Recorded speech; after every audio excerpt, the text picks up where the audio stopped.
సంగారెడ్డి జిల్లా పటాన్చెరు నియోజకవర్గంలో రామచంద్రాపురంలోని లక్ష్మీ గార్డెన్లో జర్నలిస్టు గిరిప్రసాద్ సంస్మరణ సభ జర్నలిస్టు ఆధ్వర్యంలో జరిగింది।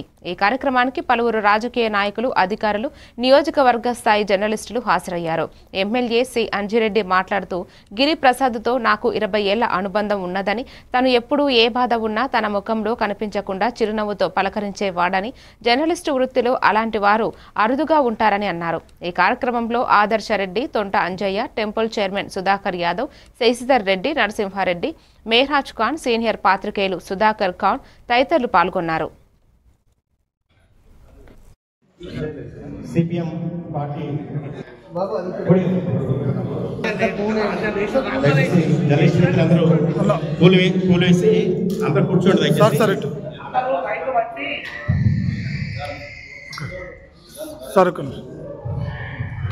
అందరినీ లైన్తో వేసినాక కూర్చోమని చెప్తున్నారు।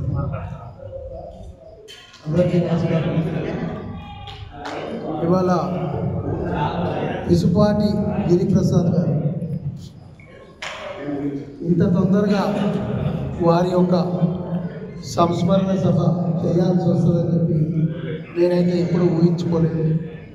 కాకపోతే మరి ఆయనతో మాకున్న అనుబంధం జనరల్గానే రామచంద్రాపూర్ పటాన్చెరుకు సంబంధించిన జర్నలిస్ట్ సోదరులు చాలా డిఫరెంట్ కంపేర్ టు, ఎందుకంటే నేను జిహెచ్ఎంసీ కార్పొరేటర్గా ఒక 10 సంవత్సరాలు మేము పనిచేసినాం కాబట్టి అసలు సిటీ వాతావరణంలో ఉన్న జర్నలిస్ట్కి పటాన్చెరు కాన్స్టిట్యున్సీకి సంబంధించిన జర్నలిస్ట్కి చాలా తేడా ఉంటుంది। ఎందుకంటే సిటీస్ నేను చాలామంది జర్నలిస్ట్ని చూసినా ఎంతైనా జర్నలిస్ట్ విలువలకు అర్థం పట్టే విధంగా అంత ఇంత మనం కృషి చేస్తున్నారు అంటే అది పటాన్చెరు జర్నలిస్ట్ సోదరులు వారికి నిజంగా కృతజ్ఞత తెలియజేసుకుంటూ